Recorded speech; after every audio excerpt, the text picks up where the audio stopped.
Let's talk a little bit about hand synchronization today.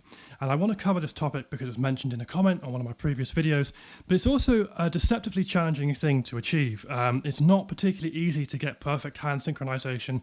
Most people, when playing at speed, have some kind of desynchronization going on, and it's very rare to find a player who's incredibly good at this.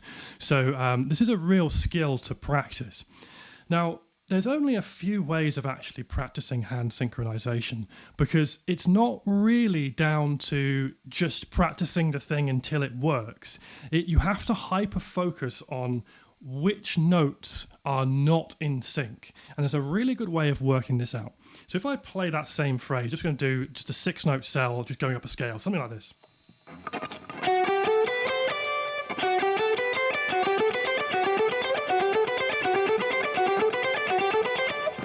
Let's say that's my alternate picking pattern that I'm trying to work on. And it's always good to break these things down into small patterns like that, just so you can process them in really high detail as opposed to a whole line of which there's a lot of things going on. So I take that pattern, and what most people are going to do with this is they're going to use the first note of the phrase as the place where everything comes back in sync. So, for example, they'll emphasize that one just to make sure that they're in time as they go back to that first finger on the B string there and the downstroke with the picking hand. So something like this.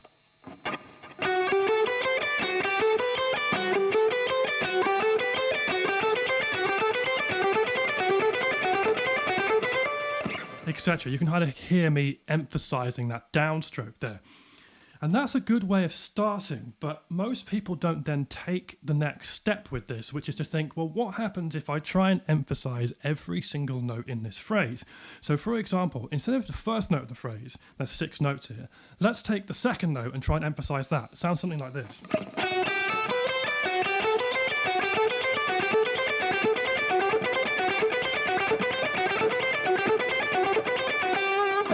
And you can hear I'm trying to emphasize that second note now.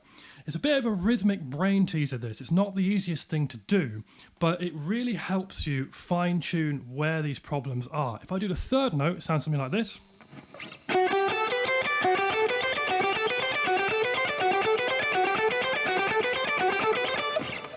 Etc, etc. And I go back, I do the 4th note, the 5th note, and the 6th note of that phrase. So just let me just do those quickly.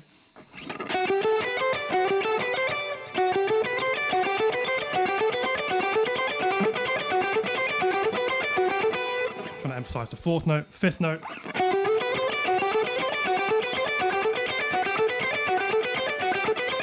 That's the 5th note and the 6th note. And that'll be emphasizing the 6th note. Hopefully you can hear there's a subtle difference between all of those phrases. And what's happening there is I'm really fine-tuning the synchronization on each individual note in this pattern, as opposed to just generally hoping that my synchronization will improve over time. By the way, here's a spoiler, it doesn't do that. If you don't practice things like this, your synchronization never gets better. It just stays where it is, unless there's some real natural talent there and you can suddenly sync your hands without having to try too hard. That happens with some people. It's very, very rare, and in my experience, you don't really see it. I've never really seen it with any of my students. These kind of exercises really improve your hand synchronization quite quickly.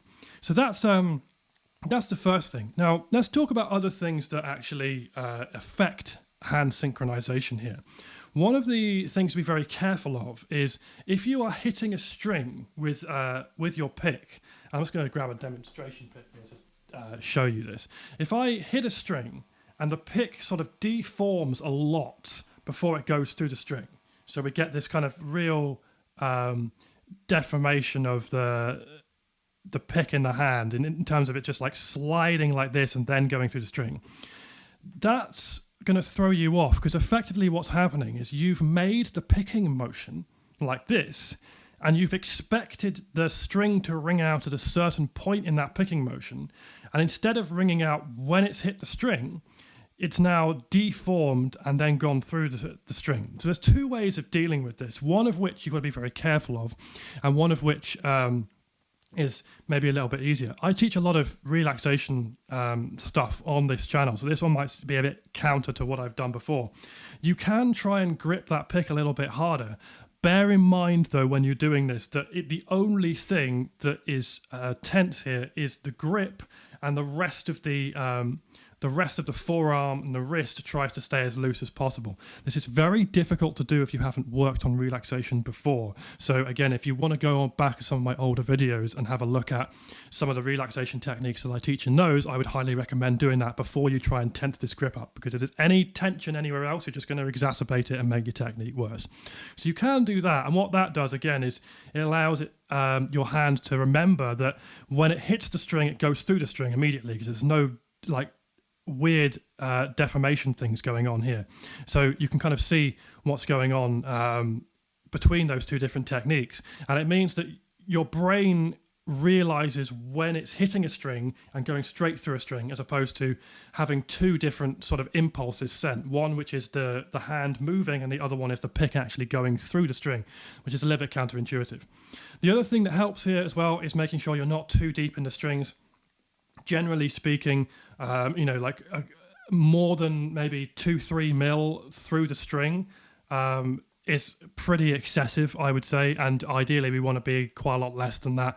You want to be putting, a millimeter or less through the string, in my opinion, just because, again, it means that even with a relaxed grip, then you're not pushing this pick out the way too much. You can kind of see if I try and just push the end of it here, hopefully, I'm not going to push that pick, all the way up here. I'm only going to push it very slightly, which again stops that kind of double impulse thing going on, where you've got this mismatch between the motion and the actual moment the pick goes through the string. Hopefully that makes sense as a concept. It's quite hard to explain what's going on there, but at speed, that can really trip you up.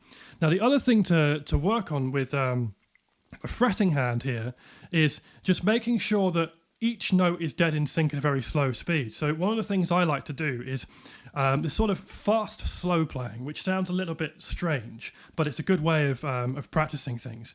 Again, one of the issues with playing slow is that when people play slow, they sort of slide the pick around the strings, and they don't play like they would be playing fast. So by playing fast but playing slow, I mean making the picking motion and the fretting motion fast, but doing it at a slow tempo. So to demonstrate that, it looks something like this. If I was to play that same pattern.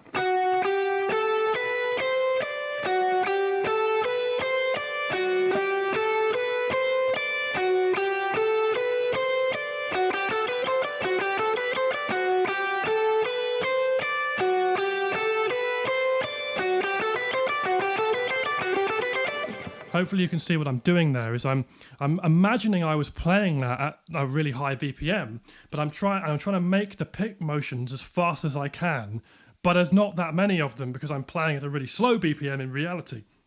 So I'm not trying to do this. I'm not trying to slow down the motion. I'm trying to make the motion itself quick, but at a slow tempo. And the same thing goes with the fretting hand there. I'm not trying to do this trying to move my fingers slowly to the next thing. This is something you see a lot of people do with spider exercises and things like that I actually think is really counterproductive, because it's not going to help you that much to get finger control at slow speeds. Instead, what we want is these motions to be sort of quick and efficient, but at a very slow speed.